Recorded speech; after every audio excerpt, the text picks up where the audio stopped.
book, movie, book, movie, book, movie, book, movie. Ah! Ladies and gentlemen, my name is Keith, and I'm here to talk to you about the movie, The Girl on the Train. You see, I'm going through some back and forth because I just finished the book yesterday, and it was a phenomenal read. The problem is that once you read the book and you go and you see the movie, you're going to draw some comparisons. It's human nature. Now, I mean, the first thing that my friends asked me when the movie was over was, how did it compare to the book? And that's fair. But I'm also one of these people that says you need to look at the two of them independent from each other. So let's close off the fact that I've read this wonderful novel, and let's just focus on the movie. Now, this movie stars Emily Blunt, you've got Haley Bennett, Allison Janney, Lisa Kudrow, Justin Theroux, you've got Luke Evans. You've got a really good cast in this movie directed by Tate Taylor, who of course directed movies such as The Help and more recently Get On Up, the James Brown story. This movie, of course, is based on the book by Paula Hawkins, which I just tossed on the ground. Now, in this movie, we're really focusing on three female characters. We've got Anna, we've got Megan, and we've got Rachel. We've got a housewife who might have it all. We've got a nanny turned temptress, and we've got an angry ex-wife turned alcoholic. Now, all of their lives intersect, and at the heart of this movie is a big mystery, a big whodunit. Now, I'm not going to give too much away, but I will say that the unfortunate part of this movie is that the whodunit part isn't really difficult to figure out, even if you haven't read the book.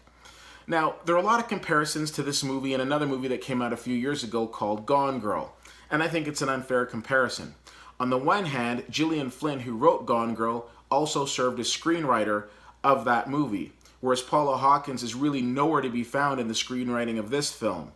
And also, it's difficult to compare a movie that's directed by two-time Academy Award nominated director David Fincher, as Gone Girl was, to a movie directed by Tate Taylor.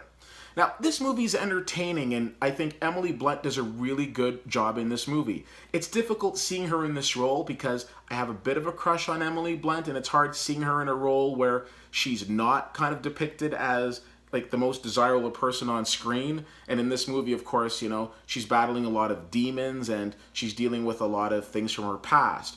But to her credit, a strong performance. A complete jump from her last leading performance in the movie Sicario last year, but again, a very strong performance from her, and probably she's one of, if not the best parts of this movie.